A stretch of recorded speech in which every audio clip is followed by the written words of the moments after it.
wabarakatuh. Bismillahirrahmanirrahim. La haula wala quwwata illa billah. Asyhadu an la ilaha illallah wa asyhadu anna Muhammadar Rasulullah. Allahumma shalli ala sayyidina Muhammadin wa ala alihi wa sahabatihi ajma'in. Ma ba'd.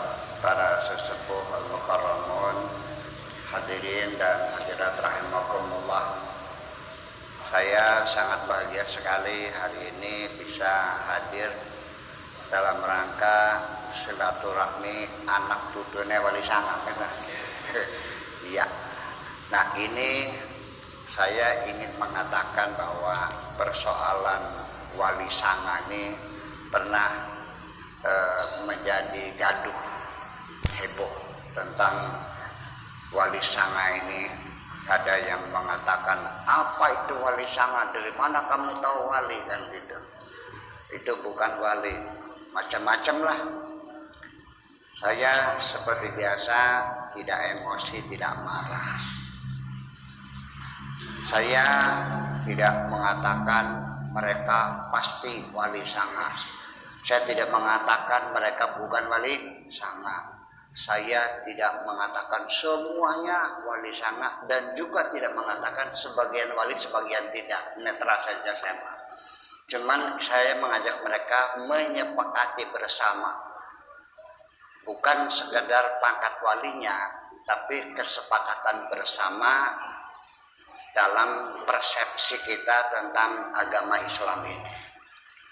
Jadi minimal saya minta kepada siapapun, terlepas mau percaya wali atau tidak, yuk kita sepakat enggak bahwa mereka adalah para dai-dai pertama yang soleh-soleh semua. Setuju enggak?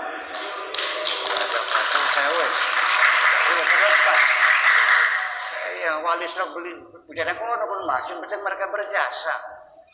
Nah, nanti setelah saya putar-putar ngomongnya nih, kesimpulannya salah satu indikator seseorang itu menjadi wali ketika dia bisa memberi manfaat yang sebesar-besarnya kepada umat manusia. Iya, bak urusan ojel-ojel masa kalah kita. Iya. Jadi Bapak sekalian, ini saya gembira karena ternyata masih ada orang yang masih mengaku ya sebagai turunan Wali Sanga, termasuk saya juga. Ini cucu yang ke-12 Syekh Syarif ini. Tapi saya tidak tahu jalurnya mana. Cuman yang bilang itu Sultan Kesepuhan, Sultan Maulana, bapaknya Sultan Arif, yang bilang kamu itu masih saudara saya, tapi saya nggak tahu jalurnya itu karena saya kurang memperhatikan begitu. Katanya kamu itu cucu yang ke-12. Karena buyut saya itu Raden Soleh itu dari Demak, kawin dengan Ratu Cirebon, asalnya gitu. Sebenarnya saya nggak tahu dah gitu. Saya tahunya hanya bapak sama bapak tua, buyut tembok ini. Lalu merak milenial.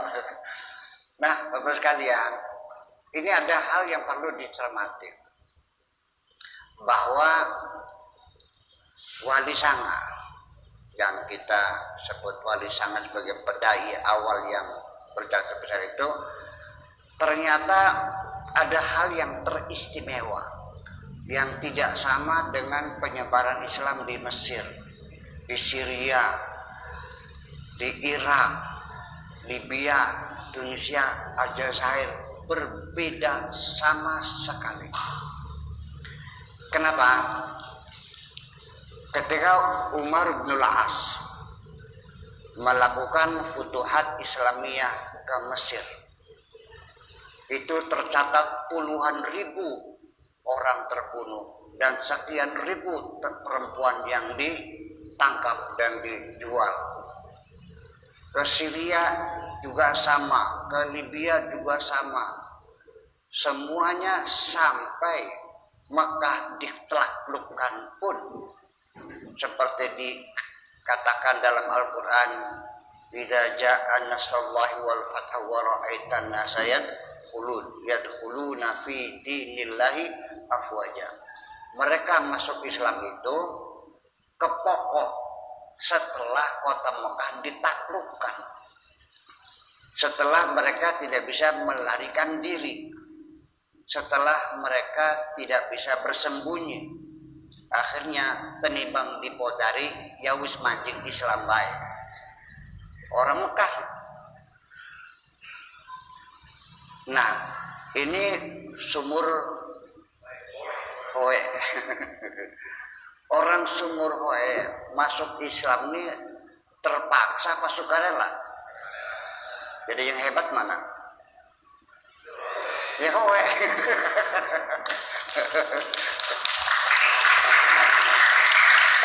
Ini satu.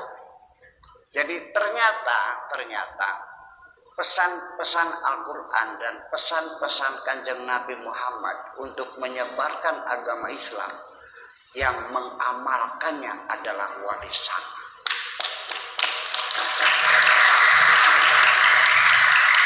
Setuju leh? La ikraha fiddin, tidak ada paksaan dalam agama. Betul? Ud'u ila sabili rabbika bil hikmati wal mau'izatil hasanah. Undanglah mereka, ajaklah mereka kepada jalan Allah dengan cara yang bijaksana dan nasihat yang baik. Betul?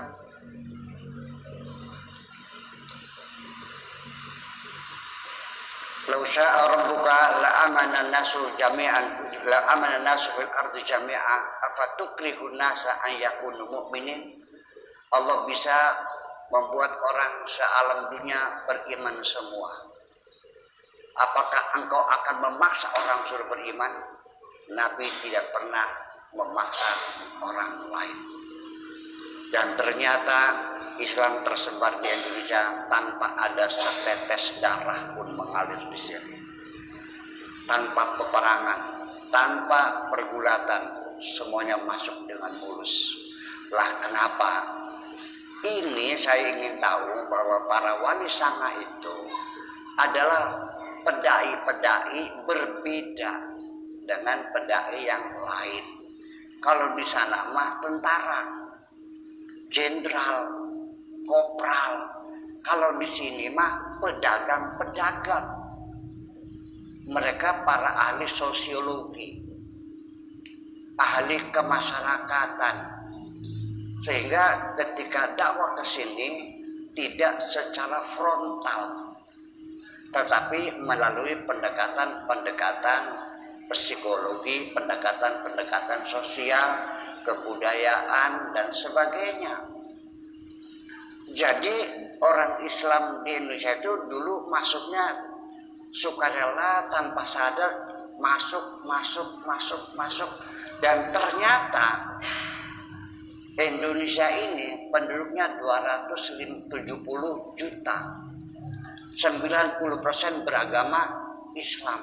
Artinya kalau dikumpulkan Indonesia satu dengan negara Arab 21, orang Islamnya banyak di sini.